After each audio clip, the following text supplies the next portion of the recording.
old girl's broke it down again. Right in the middle of a mud puddle. It's alright. This time was just a battery cable, but I've been wanting to make a video on these fusible links, so I figure what's a better time than now. Pretty much, little rundown. This thing was running fine.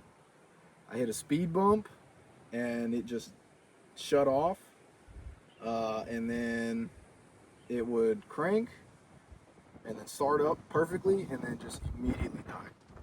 If I kept the starter turning, it kept running. So I thought it was maybe an ignition issue. I've heard about ASD relays. Food for thought. These 89s don't have ASD relays. I went through forums, read them through over and over and over again, all kinds of different ones. I did not find the issue. They said, crank position sensors, obviously the first one. It wasn't that. I replaced the fuel pump because I knew I had a weak one. Wasn't that. Bypassed the ballast resistor. It wasn't that. I did a new ignition control module, a new coil. I went as far as getting a new ECU for the thing, and it still didn't run. So I want to make a video today to tell you guys, do not throw parts at your rigs. Diagnose it. Don't be like me. It's not as hard as you think it is with basic mechanical knowledge.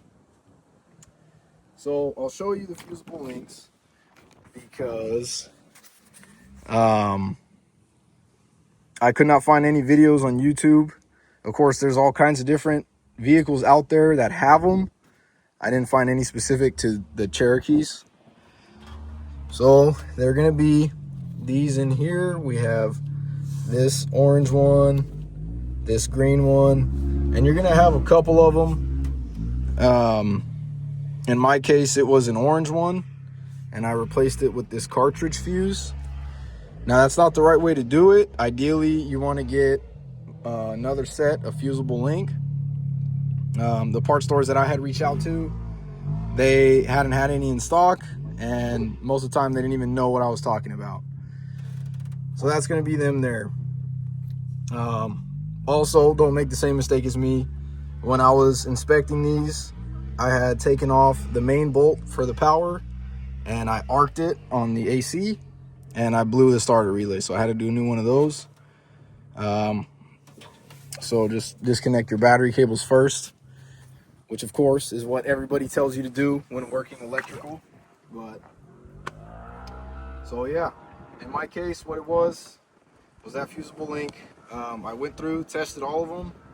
You can buy a basic voltmeter from AutoZone O'Reilly, and they're about 15 bucks, I think. The way you test these is set it to ohms, and then you put one end on one side, the other end, you could just probe the wire, just stab it, and you should see 0.4 to about 0.6 ohms. That one was either reading nothing or the ohms was jumping around. So it had some continuity, I guess, enough to allow the truck to fire, not enough to keep it running. So I replaced that. It's been running good since. Right now it's broken down because the battery cables came off. Not a huge deal. But yeah, hope that helps somebody out. Again, diagnose your stuff. Do not throw parts unless you got unlimited money. But hope that helps somebody out. Good luck.